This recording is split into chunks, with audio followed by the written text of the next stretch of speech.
Is it true that Steve Harvey tried to get Mary Harvey to sleep with Bill Cosby? No, we don't answer that. Mary said she got up and she left Steve there. Steve came home hours later, and I'm just saying, what happened to him hours later? Because she said you was funky when you came in. So who was you smelling like, Steve? Bill Cosby was the greatest influence because he was on I Spy. And Early 60s. In 66. Yeah. I just wanted to ask if you wanted to respond at all about whether any of that was true. There's no response.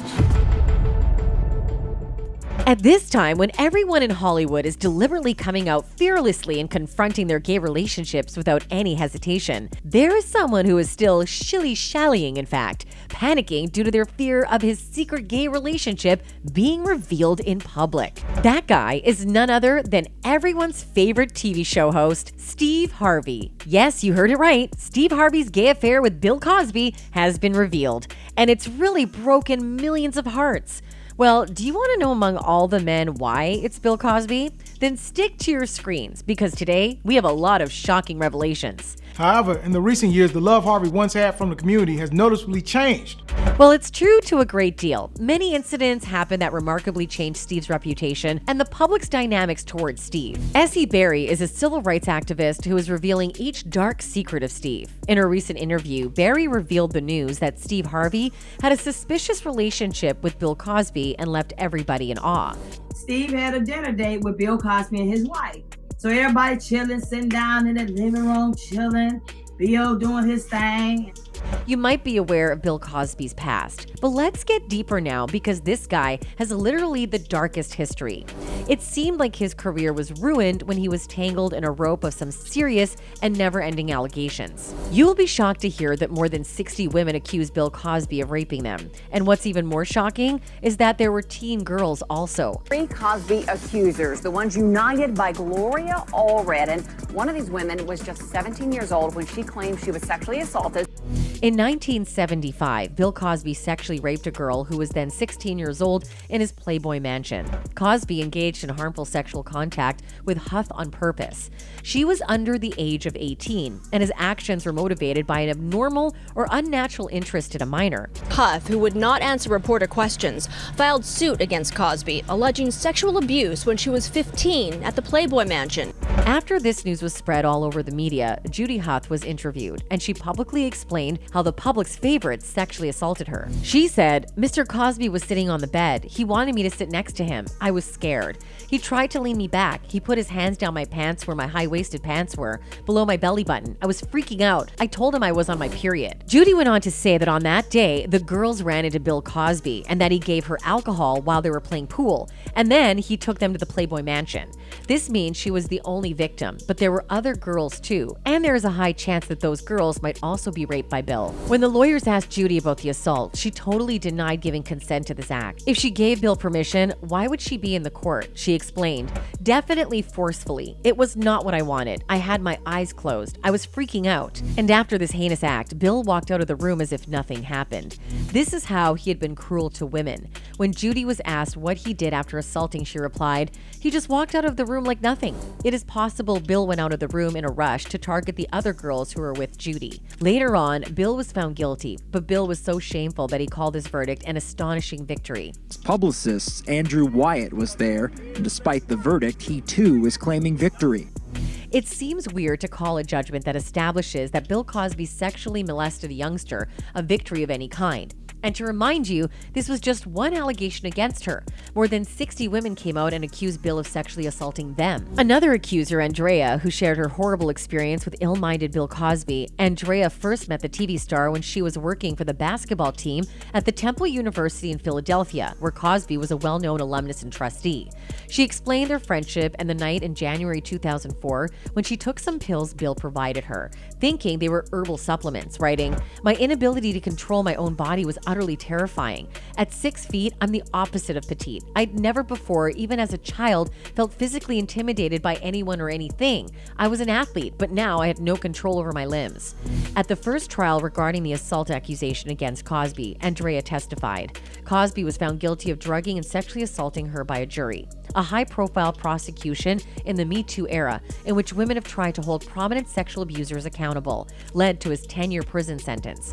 A comedian who had built a reputation as America's dad saw his popular standing plummet dramatically. He's a sexually violent predator.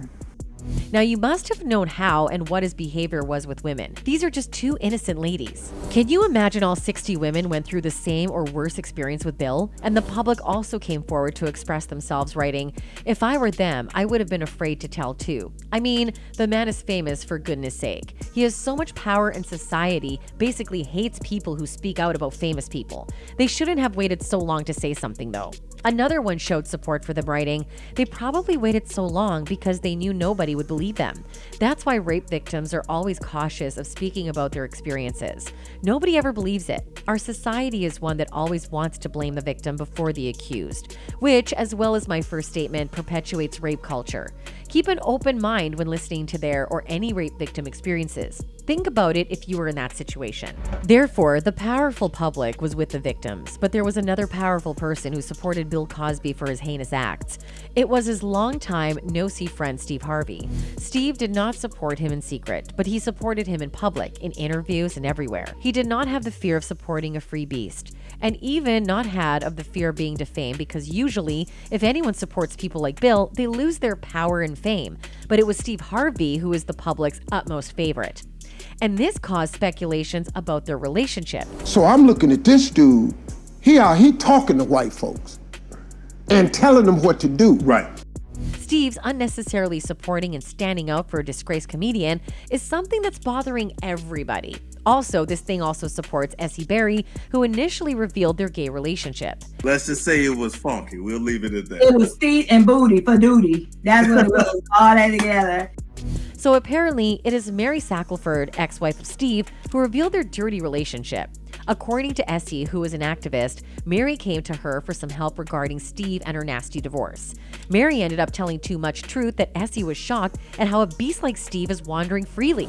According to Essie, Mary told her that one night she went to Bill Cosby's house to meet his wife, but there she saw Steve, Bill, and his wife having a dinner date together. After some time, she joined them too. Steve was standing with Bill's wife and Mary was standing with Bill.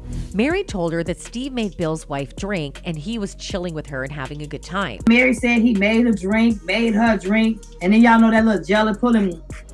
After making Bill's wife a drink, Steve grabbed her hands and took her to the bedroom. According to Essie, Mary got frustrated with this incident and left immediately because her husband was doing inappropriate activities. He took her hand, grabbed her hand, and walked her to the bedroom. It seems that Steve used some substance in her drink to make her sleep, but Steve did not do it because he was attracted to that woman. Instead, he wanted to spend some time with Bill alone, and when Mary left, Steve and Bill were together. But according to Mary, Steve came home hours later, draped in a funky smell. A suspicious smell always came from Bill too, and Mary asked Steve what he was smelling like, but Steve replied with a weird answer. "Who was you smelling like, Steve, when you came in after Mary left? Because you was at Bill and homegirl house." So she said you had a little funky odor about yourself, like sex was all on you. So after this question from Mary, Steve could not even turn his eyes to Mary's because he was smelling suspicious and his eyes had something in them which proved that he had a gay relationship with Bill. So this means it was very natural for Steve to support and stand up for a beast like Bill because apparently Steve was having a relationship with Bill. That is why he came to the media and openly spoke about how he adores and supports Bill. Even though there was no one with Bill, but Steve was always by his side. In an interview when Steve was asked whether he talked to Bill after all these allegations, Steve told, "I haven't talked to him in a few months, but when I'm your friend, I'm your friend." Even though Steve was not getting a chance to talk to him, but he still tried his best to console Bill and assured him that he will never let him go because once he becomes friends with someone, he commits to it. He even elaborated, "And Bill Cosby helped my sons at Morehouse College, and he taught me how to do this business. He didn't even know me and he taught me how to do this business. After some time, it was revealed that Steve did go to meet Bill, and Bill's character was complimented by Harvey after he told him to back off so that he wouldn't be dragged down with the sexual assault claims that Cosby was facing at the time. That's it for today, folks. Until next time, goodbye.